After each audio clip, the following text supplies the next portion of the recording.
So one of the big reasons that for these types of artists that we work with at IndieX, that we try to tap the free email list growth through organic social media first is just because it's such an area of low-hanging fruit to be able to say, I have an offer upcoming, or I have a record coming out, or I have a sale coming up for Black Friday, or I have content that's for free and you can only see it here, secret content, whatever it might be. These kind of easy, low-hanging fruit bribes, when you haven't tapped into them and when you haven't tried to build a list outside of just having like a sign up for my email list on your website, there's so much opportunity to grow for free there. You are now listening to the Creative Juice podcast, brought to you by IndiePRO.io.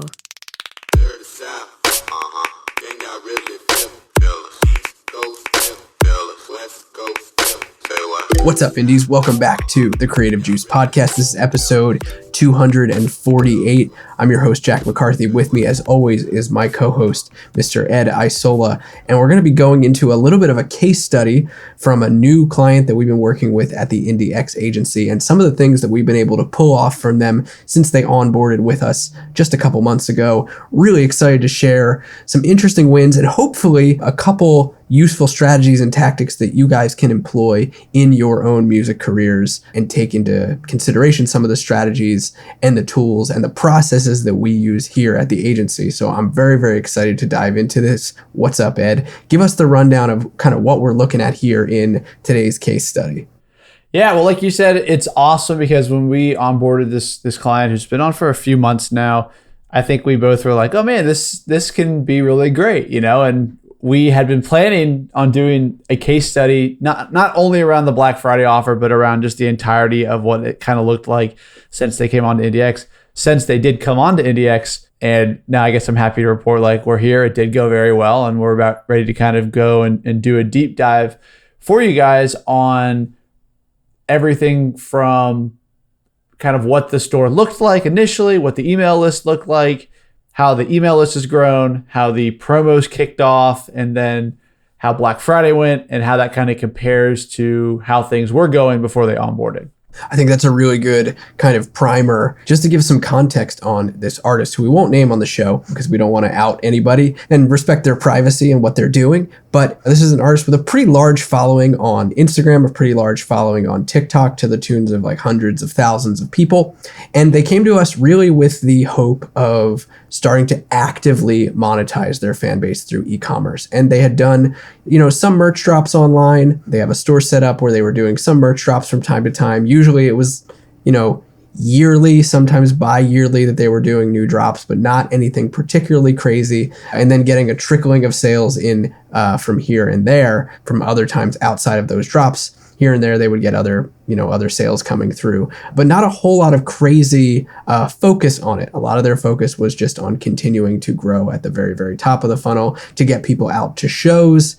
And that was kind of what they came to us to talk about. They said, hey, we want to try and grow our e-commerce arm. And that's really a lot of what we do at IndieX. So one of the first things we did when we started working with them was really just take an audit of their ecosystem, see what we were working with, look at their email list, look at the automations, look at their tech stack, and really went through the whole process of doing an audit of seeing where we could start pulling out wins. And we immediately saw, in terms of email list growth, something that we could pull off rather quickly and for free without advertising, just to be able to tap into their organic socials ahead of a very, very short and kind of soft sales promotion to test out the efficacy of their list when it comes to selling online. So those were the first two things that we did. And Ed, you can talk about how we accomplished growing their email list from around 13,000 to around 18,000, I believe within just about a month's time. Yeah, a month's time or so, and with really only a couple of social posts, like Jack said. The first thing that was done was obviously compiling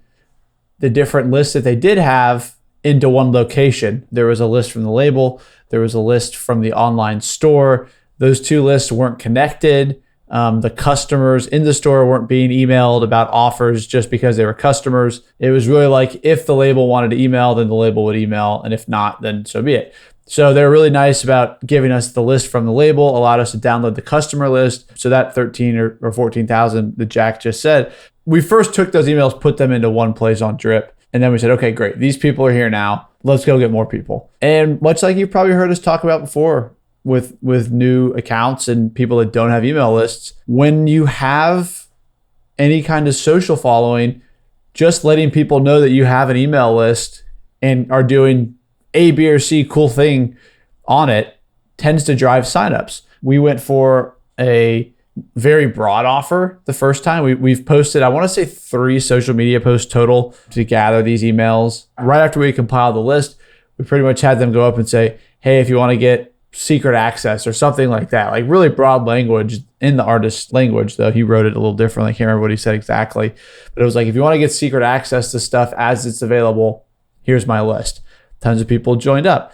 We did the same kind of opt-in offer right before Black Friday. Said, hey, Black Friday offer's coming next week. If you want to get first access to it today, though, here you go, sign up for it. And so what I found is like really just making people aware of the list. And obviously when you have an artist that has hundreds of thousands of followers and they post that, they're going to get thousands of email subscribers, right? Like that proportionally kind of makes sense. Smaller artists will get less people, but it's still important to put that offer out there. Obviously, like I said, we kind of made those 2 posts. I've seen people post about, hey, Valentine's Day is here, get a Valentine, get early access to my vinyl presale. Really, you can come up with anything. Jack was talking about this a couple episodes ago. You don't need a reason to sell, and you don't really need a reason to post email opt-ins other than, hey, this cool thing's coming. If you'd like to be a part of it, sign up here. And so that's kind of how we went about initially growing the email list. You know, it's interesting that you say that for 2 reasons. I think oftentimes what we see with artists that have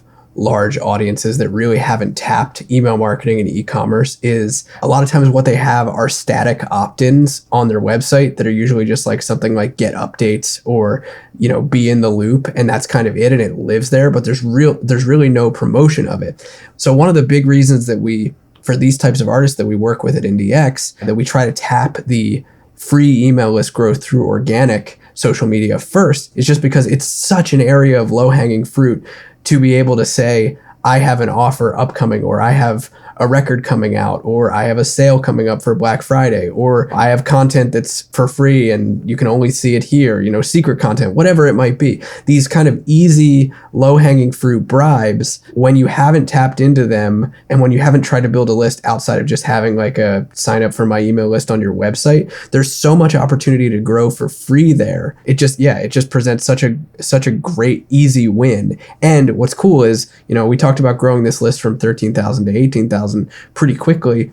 What we'll continue to do is we'll continue to repeat this process and keep tapping people on the shoulder online on socials and start to run ads to it as well as we kind of go forward here. So it, you know, essentially what we were doing is like, let's test out these audiences, see how they respond to some of these free offers, get people onto the email list, and then rinse and repeat. And like Ed said, before we did any of that, it was really about trying to consolidate their customer data, their email list data all into one place so that we could see it, look at it, touch it, manipulate it, and actually start to work with it.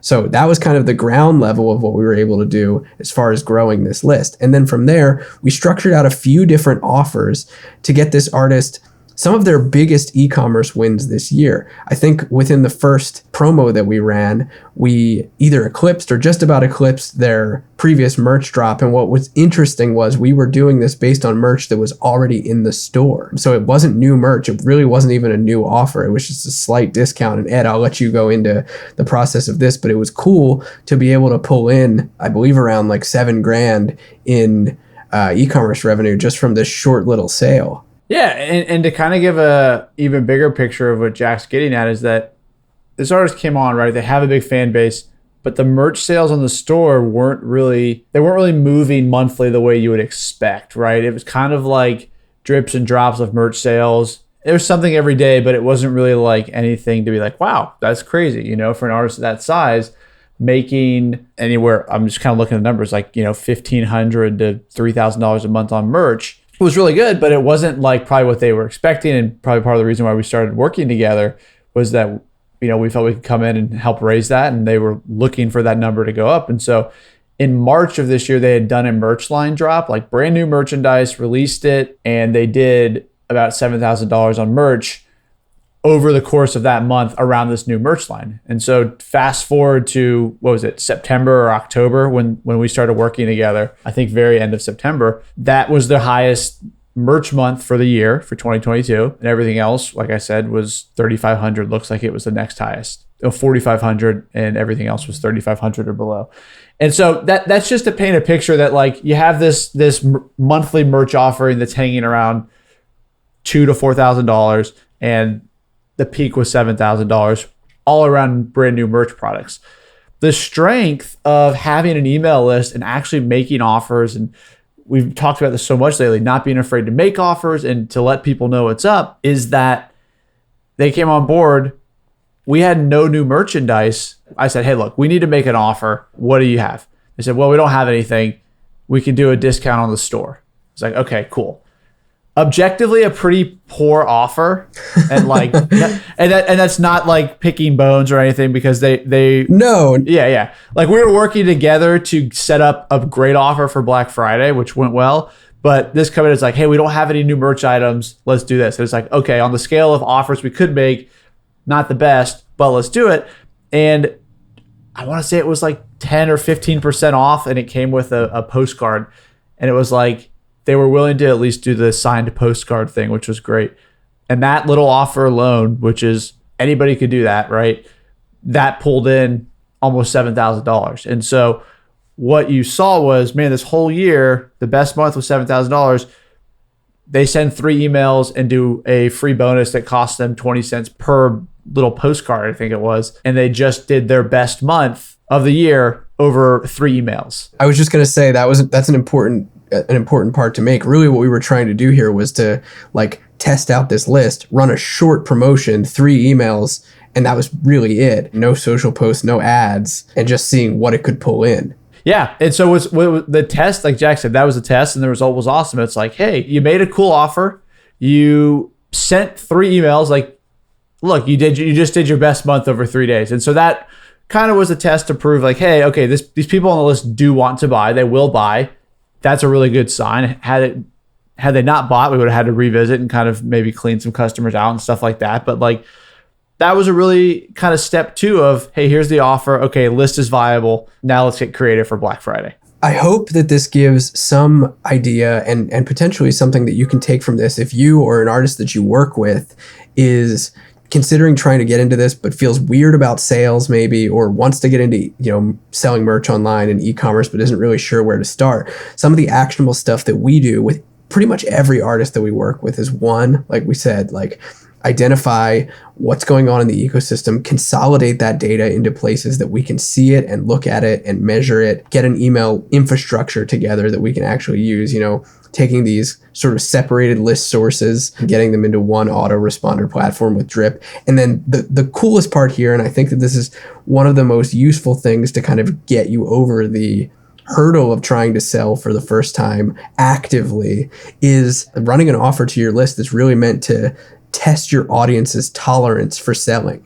And that's really what we did here, which I think was pretty cool. And then we got into the kind of the craziness of this stacked offer for Black Friday, which really helped to drive this artist into, a 5-figure sort of Black Friday sale, and moving them forward into being able to repeat these processes over and over and over again, which is kind of what we have teed up for the remainder of the year and into next year. So have at it, Ed. Give everybody the rundown of what Black Friday looked like. Yeah, well, like I said, we're working on, we said, hey, let's launch this promo, right? And I kind of just said to you guys, we made an offer that was okay because we were working on something else and the merch wouldn't be ready and all that kind of stuff.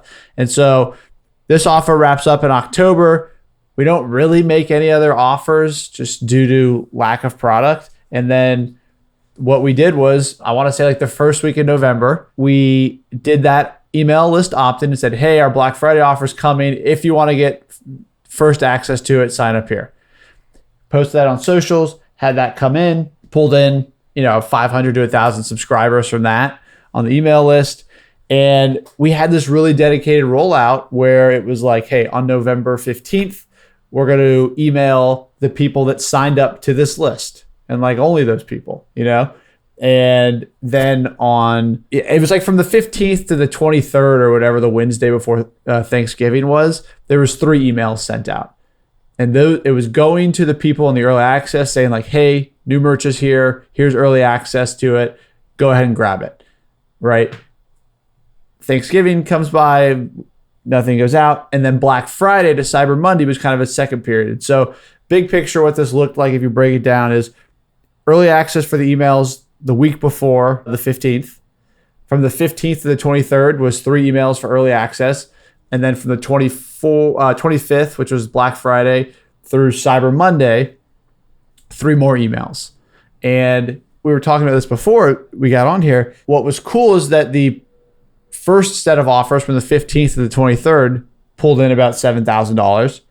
And then the Black Friday to Cyber Monday offer pulled in about another $7,000. And so over the course of 6 emails and a couple text messages and 1 social post, this artist made almost $15K over the course of 2 weeks. And that was obviously, based off the numbers we were just telling you guys, by far the best month of the year. But it's not even the month. It's like you look at, hey, the first promo did great with 3 emails. This one did great with 6 emails. What was cool is that we staggered it. And so there was different segments receiving things. There was different offers. There was different language for these people. And that's really important to note because it allowed us to essentially do 2 sales promos back to back without feeling like we were beating people over the head. And Jack had a good point too. Before the episode, we were catching up. He was kind of said like, hey, what it sounds cool is you did the opt-in, you let people get early access to the merch, and that's the first sales promo if they want it. But then Black Friday comes and people are already expecting to buy. So it's almost like the Black Friday promo was going to be okay regardless of what happened because people expect to buy on Black Friday. It was a very cool rollout, went very well financially, take rate, all that stuff was great. But I think the biggest takeaway for me was the fact that putting this coordinated plan in place really worked out to allow us to run back-to-back promos and build the email list at the same time.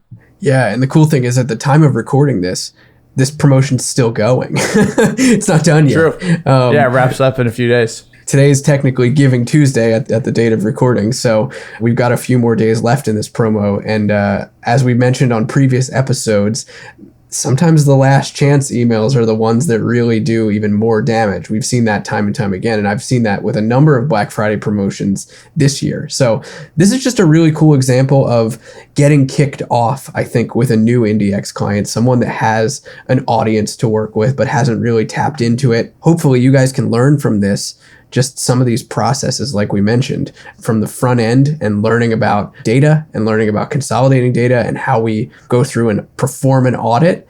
And then what kind of steps we take for email list growth organically for free. And then how we really work to start structuring sales promotions to kind of create a cash injection, which is really one of the first things that we look to do with an artist when we work with them at IndieX, is try and get them in a place where if they're trying to actively monetize, this is the way that we do it. Yeah, absolutely. And like Jack said, it's kind of at a certain point becomes rinse and repeat, but you have to know the right steps to take. You have to have people on board to do it as well. So a lot of good opportunity. This spans bands of all sizes. Obviously, the financial back end looks a little different in terms of revenue generated, but it's not something to scoff at. It's something that even the smallest bands can start making, a few $100 to $1,000 per promo. And this is repeatable throughout the year because you can keep making cool offers to people. Think of it holistically for the year where, what am I going to put this effort in to make $700 or for math's sake, what am I going to put this effort in to make $1,000? But if you do 12 of them, now you've made $12,000 for the year. And that's a considerable amount of money. So it's cool to grasp this and listen to it and kind of understand like, hey, what they did wasn't super complex, but it was really well planned. Take that back with yourself, plan this out, and then you can go and do this for your fan base. Yeah, for sure. And I think this is a great place to leave off and say we're going to be opening up a few more slots at IndieX going out of 2022 and going into 2023. So if you're an artist that does have a large following, like the artist that we were talking about today, and is looking to start actively monetizing that social following, that online following, that fan base that you've built up with your great content and your music, then we honestly would love to hear from you and see if we could do something to help you go from not really using an online store or not tapping it as much as you would like to having a process in place that you can do that month over month and bring in a new stream of revenue into your music business. So we'd love to hear from you. I'll make sure that we leave the application link for IndieX in the show notes so that you can work with me and with Ed and the rest of our team to help grow, a new monetization arm, a new revenue stream in your music business, because that's really what we love to focus on here. So we'd love to hear from you. We'd love to talk with you. You can submit an application through that link in the show notes and apply for IndieX, and then we can set up a consult and see where you're at from there and see if we can do something to help. So we'd love to hear from you. Hope you guys take some of these processes and these strategies and just kind of this way of thinking of how we do things at the agency and apply it to what you're doing, even if you're not looking to build a team right now. But I think that pretty much covers it for this episode of Creative Juice, and I'm looking forward to seeing you guys next time. Anything you want to run down here before we close up, Ed? Nope, that's it. I was just laughing because I was like, you can go do it yourself, or if you don't want to do it, we'll do it for you. So nice segue. But yeah, hope everyone's doing well. That's the name of the game. Thank you guys so much. We'll catch you next time on Creative Juice. Peace out, Indies. East Coast, feel us, West Coast, feel